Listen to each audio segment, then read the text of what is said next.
I had persuaded Sherlock Holmes to take a brief holiday with me. As we rumbled through the countryside, it was a comforting thought indeed that for a while anyway, there would be no desperate men at the door of our flat in Baker Street, no life and death cases to solve. Ahead were 4 whole days as suspended and happily uneventful as this train trip.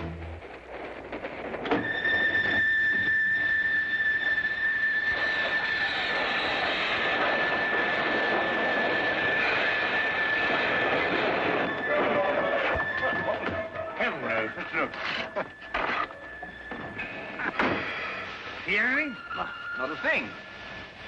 Well, I hope we haven't heard anything. We must be doing 30 miles an hour. Oh, we're doing more than that, I think, Watson. I thought you were asleep, Holmes. Well, not really. I was thinking about that Parkinson axe murder. You know, that unfortunate business in South Africa. And I was wondering... what? You are on holiday. Oh, yes. Yes, of course. Quite right, Watson. Quite right. Mr. Holmes? Yes, I'm Mr. Holmes. I thought I recognized your name on the reserved passenger list. Thought you might be able to help us. We seem to have had a sort of an accident. An accident or an incident? Well, I suppose you could call it an incident. But one of our passengers has disappeared. Disappeared? A boy. He was traveling with this young lady here. Paul is his name. Paul Windmaster.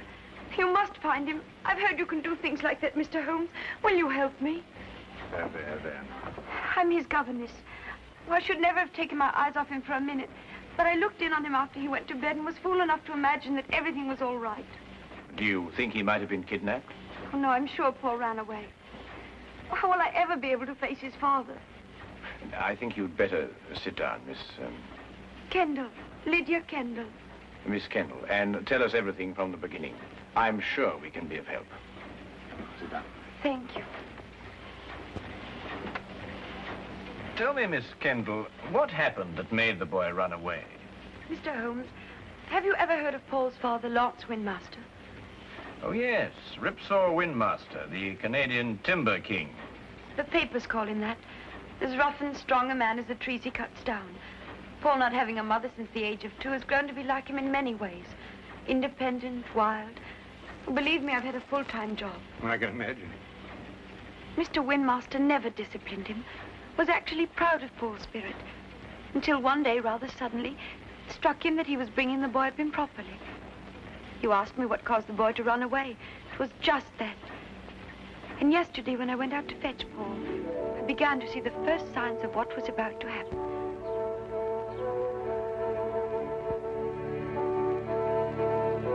Paul! Paul! Paul, you'll have to come home now and get dressed. We're all packed and ready to go. Yes, Miss Kendall. Hurry now, we can't miss the train.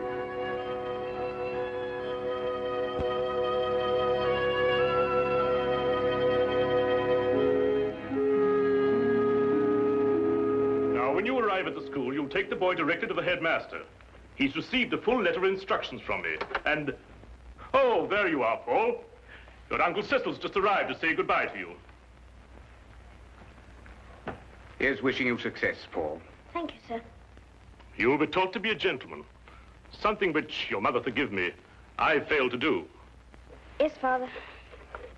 What have you got there? White mice. White? Now look here, Paul. You certainly don't intend to take them to school with you. Well, I can't leave them here. Nobody would look after them. Now that's foolish. Nobody really cares about white mice here, except me. Well, you can give them back to whoever gave you them. You mean Coco?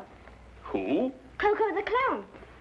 I'm afraid I introduced him to Coco the day I took him to the circus. They've become rather good friends. Well, I couldn't give them back. He gave them to me as a gift. Paul, I don't care what you do with them, but you can take them with you, and that's final. All right. Leave them here, then. Good boy. Well, you and Miss Kendall had better be off. Well, what's the matter? I don't want to go to school. What? You didn't go to school? Why should I? Times were different when I was young.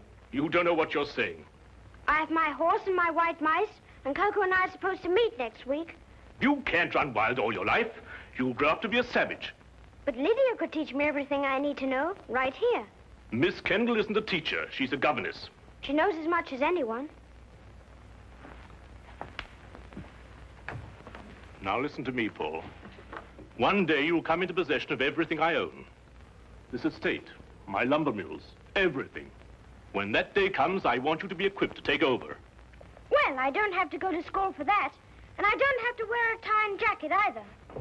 You'll wear a tie and jacket and you'll like it. And you're starting to school right now. Put me down! I don't want to go to school! I'll run away! Put me down! I'll run away! Well, Miss Kendall, are you coming? Put me down! Put me down! He boarded the train without further protest. The truth is, his attitude seemed to have undergone quite a change. By the time we started out, he behaved almost as if he were looking forward to going to school.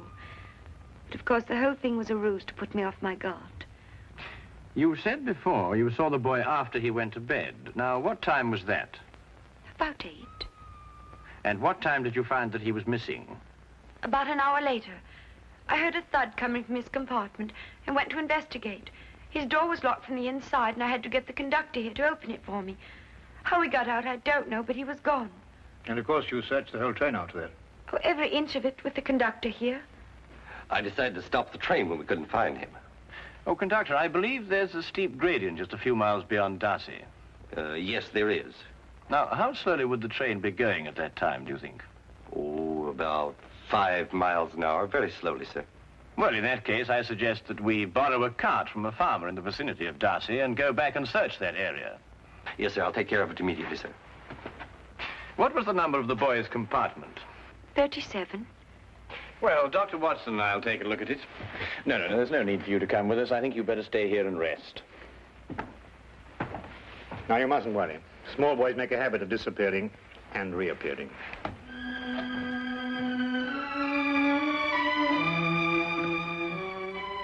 I hope so, I hope so.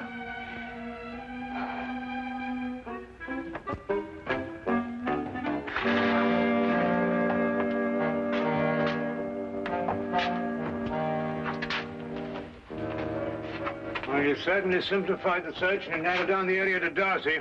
Here, Watson, give me a hand with this window, will you? Yes, sir. All the same, this train window. Well, that was the thud Miss Kendall heard, the sound of the window being open before the boy jumped out. By Jove, you're right. The question is, who helped the boy open the window? Well, it took 2 of us to do it. Exactly. Good heavens, Holmes, do you mean that he must have had an accomplice? Of course he must have. Yes, but who on earth would want to help a little boy to run away? Well, when we know that, Watson, we will have the answer to the problem of the boy who didn't want to go to school.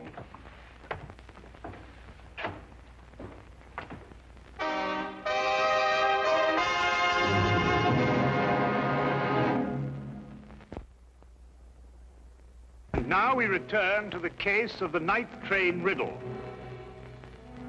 Taking Holmes' suggestion, we borrowed a cart and traced the rail line back to the upgrade near Darcy. We combed the area several times without uncovering a single clue. All of us were soon discouraged and ready to abandon the search. All of us, that is, except Holmes. We've been over this stretch 3 times already, Holmes. Yes, I know, but this is the only place where the boy could have jumped off. But we haven't got a shred of evidence, not a sight of anything, nothing at all. Look. What is it? A boy's cap. Miss Kendall, would you mind coming over here for a moment? Is that the boy's cap? Oh, yes, that's his. Then it has to be here. Look, over here. Here we are, Watson. The footprints of a small boy. Holmes, look, another set. Must be the boy's accomplice. Ah, good work, Watson. They end here.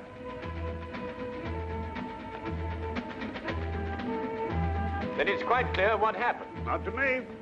Well, they obviously boarded another train, a local, I imagine, traveling in the same direction as we were. We do pull alongside a local here, Mr. Holmes, the up train from Royal Minster. Well, how can they do that? Change trains in midstream, so to speak. Well, obviously, Watson, if both trains were traveling slowly enough. They do. It's possible, entirely possible, Mr. Holmes. Conductor, I think you'd better telegraph ahead and have them stop that train. Yes, sir. Do you think they'll find him, Mr. Holmes? Well, we are near enough to the truth, Miss Kendall, not to have to speculate anymore. We will soon know.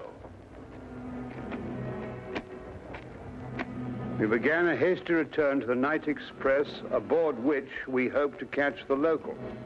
Holmes insisted that time was of the utmost importance.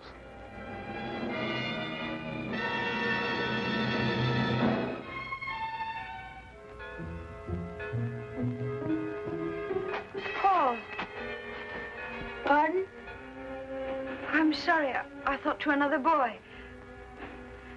Perhaps the next compartment. Oh, this is the last one, miss. You held out so much hope, Mr. Holmes. How many stops did the train make before Darcy? 3, same as usual. Did you notice a boy get out of one of them? Not that I remember. There was a boy. I talked with him. He got off with his father at Manborough. Are you sure? Yes, there was that pair. Blimey, I clean forgot. What did the father look like? Medium-sized, grey hair, ordinary face. Wait, I noticed when I inspected his ticket there was something about his fingertips. They were red. Red? Yeah. I thought it was strange at the time. That's most observant of you, conductor. That proves it, Watson. Holmes, do you know who he is? Of course. Coco the clown. Coco the clown? He was the boy's friend. But more than that, there's the red fingertips. The significance of which completely escapes me. Rouge, Watson, the same kind of clown uses. He was evidently in a great hurry to catch the train. He didn't have time to remove it all. Oh, if you're only right, Mr. Holmes. And unless I miss my guess, we'll find them both in Manborough now.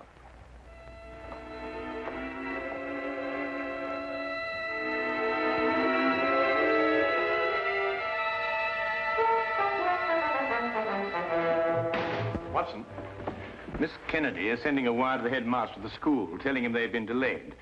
As soon as she's finished, we can be off. What's the matter with you? You don't look like someone who wants to be taken to the circus. Holmes, do you realize it has taken me the last solid 3 weeks of pleading and cajoling to persuade you to take this trip?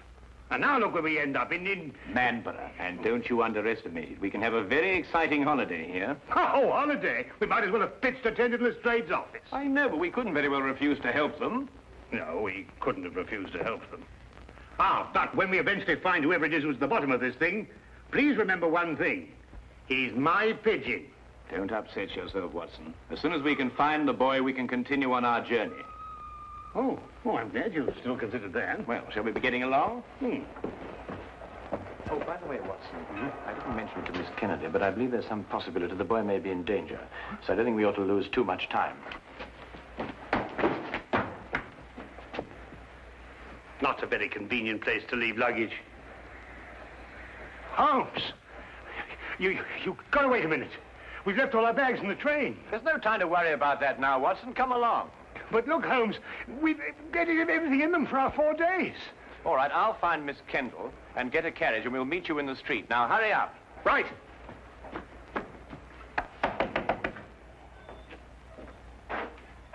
Could you tell me if the night express has gone yet? He had to switch back to the main line. I wondered if it was still in the yard somewhere. I'm awfully sorry, sir. You must have the wrong town. No, I know where I am. I'm in Manborough. Right you are, sir. But the night express doesn't stop in Marlborough. Never has. Except once. But confound it, man, I know it stops here. Oh, no, sir. The only time the night express ever stopped in Marlborough was in the summer of '88. A wheel fell off the locomotive. Right out front here it happened. It stopped all right that night. Now, look here, this is urgent. I happen to know the night express stops here because I got off the thing at this station. Now, will you kindly go and find out if it's still here? Well, I have to go down to the yard area. In about 5 minutes, I'll ask the signal box. 5 minutes? Oh, never mind. Watson, come along. The carriage is waiting. But...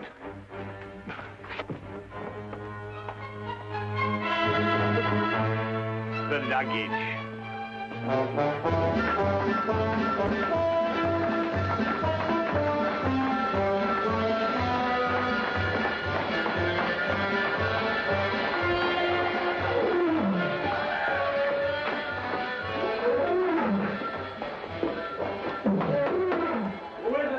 Cecil, open up.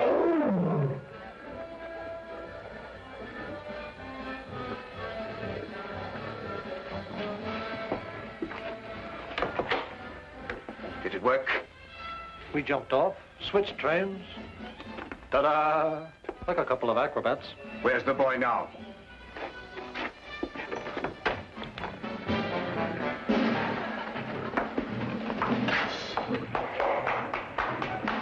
Exactly where I want him.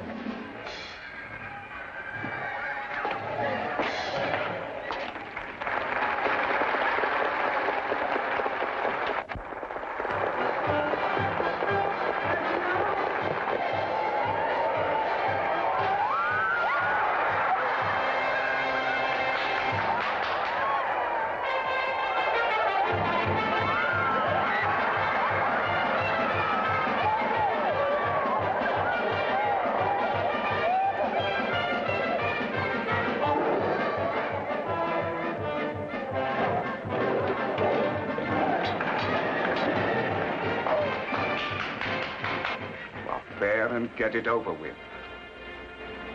I was waiting for a down payment. How much? £100 should do it.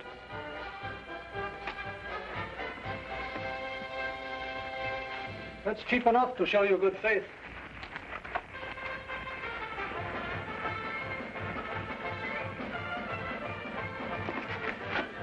I'll expect the rest when I finished.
Watson, take this gun and fire it up into the air. To the air? Yes, just to pin him down.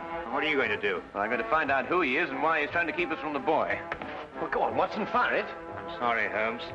This one's mine. What? Watson! Watson, here! Fire it, Holmes. Fire it! Oh, very well.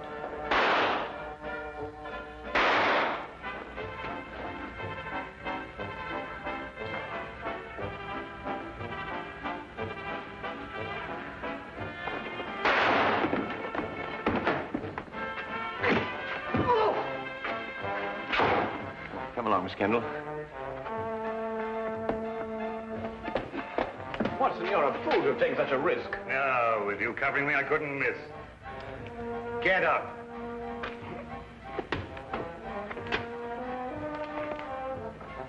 It's Mr. Windmaster's brother. Oh, Uncle Cecil. Yes, and the first in line to inherit the Widowmaster fortune if anything had happened to the boy. That's right, you would be the heir. You may not think so at the moment, Mr. Windmaster, but you're very fortunate. If the boy had been killed, you would most certainly have been hanged. Hanged? Yes, hanged. Stop him. Stop who? Coco, he's about to kill the boy. Push him off the catwalk backstage.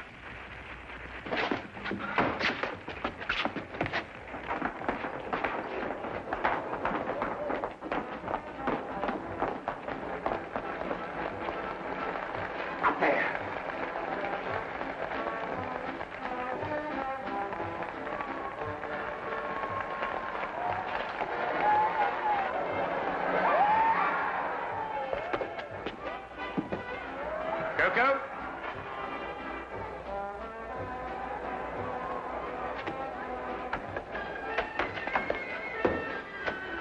Don't come any closer. I'm coming down.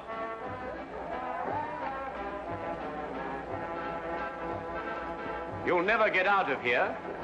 One move to stop me and I'll kill this boy.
Perfect timing, Watson. Yes, wasn't bad, even though I do say so myself. He wanted to kill me, and I thought he was a friend. Well, that should teach you a lesson, Paul. No one's a friend who encourages a boy to run away from school. Why, what would have become of Dr. Watson here if he hadn't gone to school? Well, it's very simple. He'd never have been able to accomplish that trick. But all he did was to... In dropping that counterweight, young man, I had to know the speed of falling objects, the theory of weight and counterweight, and of stress and resistance. Now, if I hadn't studied physics, there's no telling what might have happened to you. I never thought of that. No, of course not. Well, just you think of it from now on.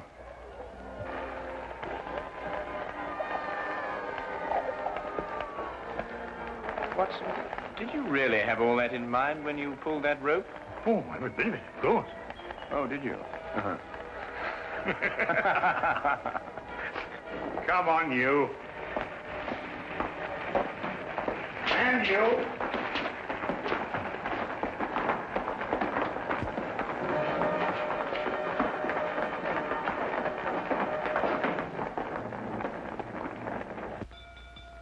If you're looking for the time of the next London train, it will be along in 10 minutes. Huh? Oh, no. I was just wondering where our bags would be by this time. This train seems to be somewhat off schedule.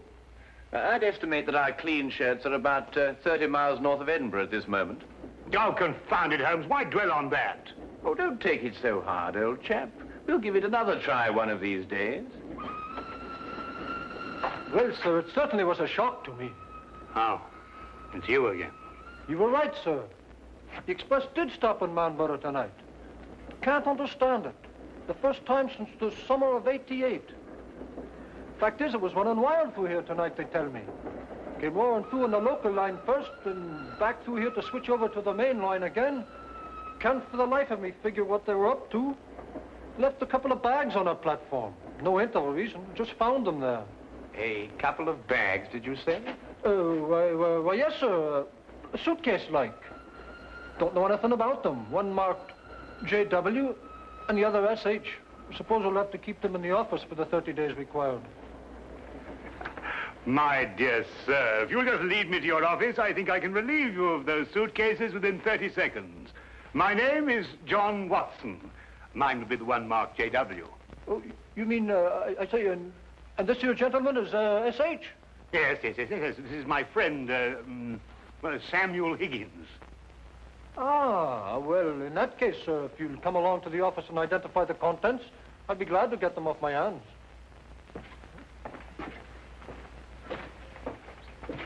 Samuel Higgins? Yes. You see, we have 3 whole days left. And I'm quite sure that nobody will want to interfere with the holiday of Samuel Higgins.